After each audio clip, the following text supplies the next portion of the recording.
Extra, extra, Brasil adere ao maior centro de física do mundo. Vamos lá, sem sensacionalismo, tá aqui no site do CNPEM, né? E nós vamos dar uma olhada, isso aqui foi publicado no dia 28/3, lá pelo Wall Tilt. Vamos falar aqui o que aconteceu no Brasil aderir ao maior acelerador de partículas do mundo. O que aconteceu? Após mais de 3 décadas colaborando com projetos do Centro Europeu de Pesquisas Nucleares, que se chama CERN, você talvez já tenha ouvido falar, na sigla em francês, o Brasil assinou no último dia 3 um acordo para se tornar membro associado de um dos principais institutos científicos do planeta. É a primeira vez que um país do hemisfério sul se filia à organização. Palco de descobertas como o bóson de Higgs, que é a partícula de Deus, né? E o que também foi o centro que criou a internet, o www. Então, Denis, mas onde que eu vi isso? Você viu talvez naquele filme Anjos e Demônios, né? Que foi escrito, tem o livro do Dan Brown. Lá fala sobre o CERN, sobre o acelerador de partículas, sobre o LHC, o grande colisor de hadrons. E ele fala aqui, ó, o acordo foi assinado numa cerimônia em Merin, na fronteira franco-suíça, onde o centro está situado pelo ministro da Ciência, Tecnologia e Inovações, Marcos Pontes, que vai deixar o cargo agora em março. Com a adesão, o governo brasileiro espera expandir o intercâmbio de pesquisadores e trazer lucro para o setor produtivo, já que agora empresas nacionais poderão participar de licitações para fornecer equipamentos ao centro europeu. Olha que interessante isso. Você fechar uma parceria dessas com um centro tão grande como o CERN não significa apenas você mandar pesquisadores para lá ou receber pesquisadores daquele local e fazer um intercâmbio de conhecimento.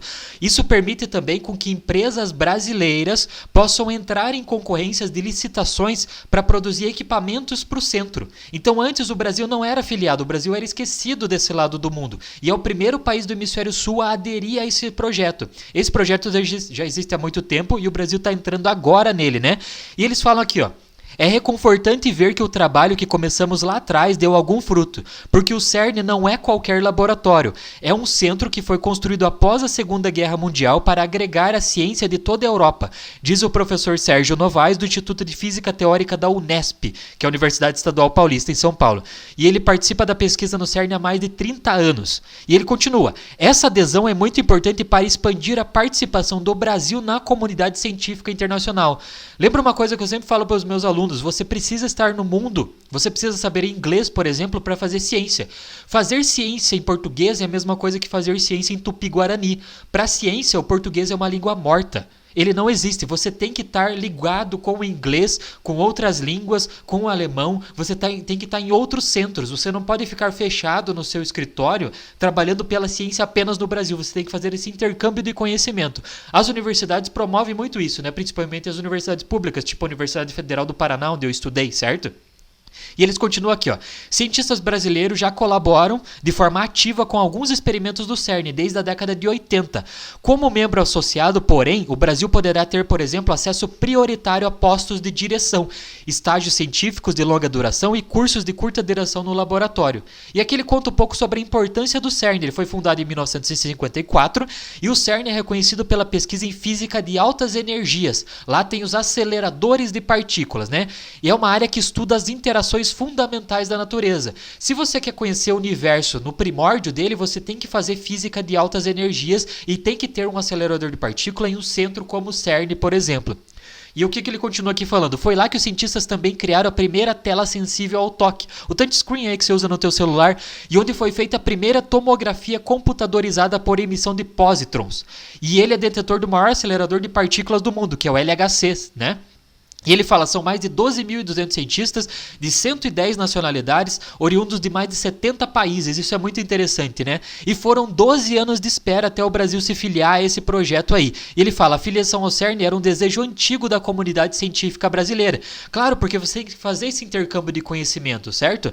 E aí ele fala, mais idas e vindas, mais políticas do que científicas, né? A política sempre interferindo na ciência, segundo os pesquisadores brasileiros ouvidos pelo Tilt lá do UOL. Impediram que o progresso da adesão acontecesse. Então o Brasil vai ter alguns deveres aqui e ele vai ter alguma coisa que ele vai ter que cumprir. Eles falam, a partir do momento em que o país se torna membro associado, ele passa a ter deveres e privilégios especiais, informa o CERN. Isso significa que o país terá de contribuir financeiramente com os custos operacionais do centro e, em contrapartida, poderá ter suas empresas sendo contratadas para prover bens e serviços aos experimentos científicos realizados no local. A estimativa é de que o governo brasileiro terá de pagar 10 milhões de dólares por ano para ajudar com os custos. Ah, Denis, esse valor é muito grande. Claro que não, cara. 10 milhões de dólares não é nada comparado ao que o Brasil ganha, o que você tem com desvios de corrupção e etc. em outros ambientes. Isso aqui é muito interessante. Fazer esse intercâmbio de conhecimento vai mudar a ciência brasileira, mudar a indústria brasileira. Por quê? Porque, igual eu falei, você está levando os pesquisadores para o maior centro de altas energias do mundo, lá na França, na Suíça. E também vai promover com que as empresas brasileiras construam equipamentos para esse laboratório e assim você tem um intercâmbio cultural e um intercâmbio industrial entre os países. Muito interessante isso, né? Se você quer ser um físico, pode acessar aqui o curso de física para quem não gosta de física, que está aqui na descrição do vídeo. Mas se você é só um curioso pela ciência, também faz parte desse curso aí. Você compra uma vez só, é mais barato que uma pizza, ele é teu para sempre. A gente vai falar aí sobre física de altas energias. Beleza? Então valeu, até a próxima aula aí. Tchau!